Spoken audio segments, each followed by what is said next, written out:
जय श्री कृष्णा। राधे राधे। आज का दिन आप सभी के लिए शुभ हो, मंगलमयी हो। भगवान श्री हरि विष्णु की कृपा आप सभी पर सदा सर्वदा बनी रहे। आज की वीडियो में आप सुनेंगे पुरुषोत्तम मास महात्म्य के 15वें अध्याय की कथा। पिछले अध्याय में आपने सुना राजा दृढ़धनवा शुक पक्षी के वचनों से अत्यधिक विस्मित होकर महर्षि वाल्मीकि से पूछते हैं कि यह शुक पक्षी ऐसे वचन क्यों बोल रहा है। साथ ही राजा महर्षि वाल्मीकि से पूछते हैं कि आज मेरे पास जो यह धन संपत्ति है, राज्य वैभव है, यह किस पुण्य प्रताप के कारण मुझे प्राप्त हुआ है, कृपया यह मुझे बताने की कृपा करें। तब महर्षि वाल्मीकि राजा के पिछले जन्म का चरित्र सुना रहे हैं। आइए अब रसपान करते हैं 15वें अध्याय की कथा का। श्री नारायण बोले, सुदेव शर्मा ब्राह्मण हाथ जोड़कर गदगद स्वर में भक्तवत्सल श्री कृष्ण देव की स्तुति करता हुआ बोला, हे देव, हे देवेश, हे त्रैलोक्य को अभय देने वाले, हे प्रभु, आपको नमस्कार है। हे सर्वेश्वर, आपको नमस्कार है। मैं आपकी शरण में आया हूँ। हे परमेश्वर, हे शरणागत वत्सल, मेरी रक्षा करो। हे जगत के समस्त प्राणियों से नमस्कार किए जाने वाले, हे शरण में आए हुए लोगों के भय का नाश करने वाले, आपको नमस्कार है।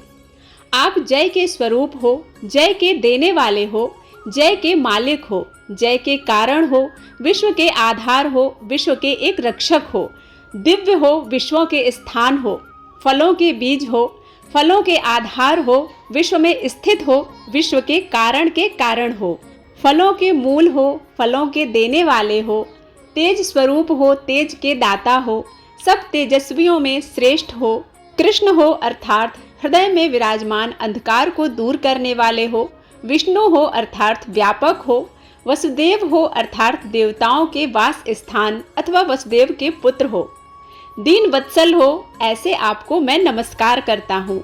हे जगत प्रभु, आपकी स्तुति करने में ब्रह्मादि देवता भी समर्थ नहीं हैं। हे जनार्दन, मैं तो अल्प बुद्धि वाला मंद मनुष्य हूँ, किस तरह स्तुति करने में समर्थ हो सकता हूँ। अत्यंत दुखी दीन अपने भक्त की आप कैसे उपेक्षा कर सकते हैं। हे प्रभु, क्या आज संसार में वह आपकी लोक बंधुता नष्ट हो गई है। वाल्मीकि ऋषि बोले, सुदेव शर्मा ब्राह्मण इस प्रकार विष्णु भगवान की स्तुति कर हरि के सामने खड़ा हो गया। हरि भगवान उसके वचन सुनकर मेघ के समान गंभीर वचनों में बोले। भगवान श्री हरि बोले, हे वत्स, तुमने जो तप किया है वह बहुत अच्छी तरह से किया है। हे महाप्राज्ञ, हे तपोधन, क्या चाहते हो सो मुझसे कहो। तुम्हारे तप से प्रसन्न मैं उस वर को तुम्हारे लिए दूंगा, क्योंकि आज के पहले ऐसा बड़ा भारी कर्म किसी ने भी नहीं किया है।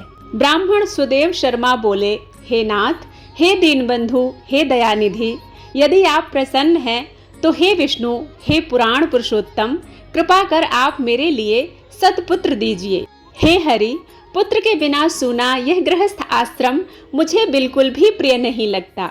इस प्रकार श्री हरि भगवान सुदेव शर्मा ब्राह्मण के वचन को सुनकर बोले। श्री हरि भगवान बोले, हे द्विज, पुत्र को छोड़कर बाकी जो न देने योग्य है उनको भी तुम्हारे लिए दूंगा, क्योंकि ब्रह्मा ने तुम्हारे लिए पुत्र का सुख नहीं लिखा है। मैंने तुम्हारे भाल देश में होने वाले समस्त अक्षरों को देखा, उसमें 7 जन्म तक तुमको पुत्र का सुख नहीं है। हे ब्राह्मण, मैंने तुम्हारे भविष्य को देखकर अच्छी तरह से समझ लिया है कि उसमें 7 जन्म तक तुमको पुत्र का सुख नहीं लिखा है।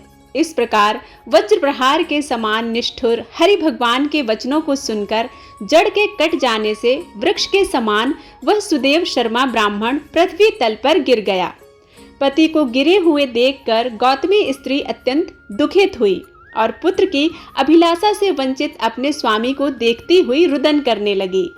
बाद में धैर्य का आश्रय लेकर गौतमी स्त्री गिरे हुए पति से बोली, हे नाथ, उठिए उठिए, क्या मेरे वचन का स्मरण नहीं करते हैं। ब्रह्मा ने आपके भविष्य में जो सुख दुख लिखा है वह मिलता है। रमानाथ क्या करेंगे, मनुष्य तो अपने किए कर्म का फल ही भोगता है। अभागे पुरुष का उद्योग मरणासन्न पुरुष को औषध देने के समान निष्फल हो जाता है। जिसका भाग्य प्रतिकूल हो उसका किया हुआ सब उद्योग व्यर्थ होता है। समस्त वेदों में यज्ञ, दान, तप, सत्यव्रत आदि की अपेक्षा हरि भगवान का सेवन श्रेष्ठ कहा है, परंतु उसमें भी भाग्य बल श्रेष्ठ है। इसलिए हे स्वामी, सर्वत्र से विश्वास को हटाकर उठिए और शीघ्र देव का ही आश्रय लीजिए। इसमें हरि का क्या काम है। इस प्रकार उस गौतमी के अत्यंत शोक से युक्त वचन को सुनकर दुख से कांपते हुए गरुड़ जी विष्णु भगवान से बोले, हे हरे, शोक रूपी समुद्र में डूबी हुई ब्राह्मणी को उसी तरह नेत्र से गिरते हुए अश्रुधारा से व्याकुल ब्राह्मण को देखकर, हे दीनबंधु, हे दयानिधे, हे भक्तों के लिए अभय को देने वाले, हे प्रभु, भक्तों के दुख को नहीं सहने वाले, आपकी आज दया कहाँ चली गई है।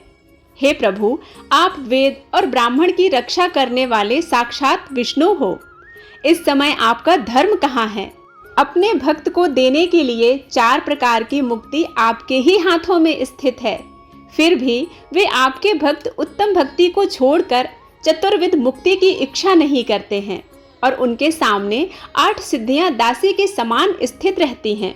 आपके आराधन का महात्म सब जगह सुना है, तब इस ब्राह्मण के पुत्र की इच्छा पूर्ण करने में आपको क्या परिश्रम है।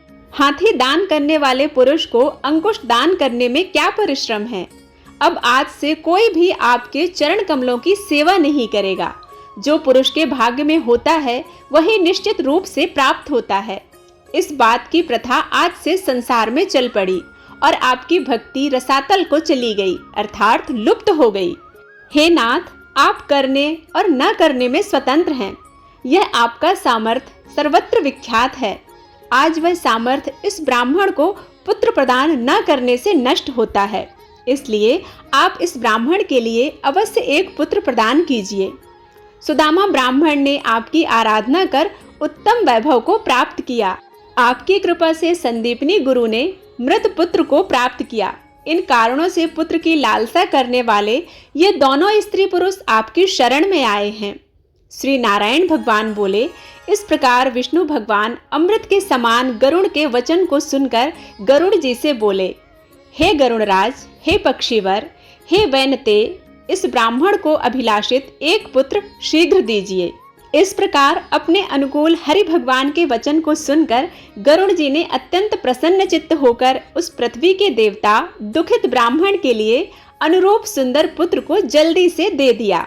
इसके आगे की कथा आने वाले अध्याय में आप सुनेंगे। उम्मीद है यह कथा आप सभी को पसंद आई होगी। यदि पसंद आती है तो प्लीज लाइक जरूर कीजिएगा। चैनल पर पहली बार आए हैं तो इसे सब्सक्राइब करना मत भूलिएगा।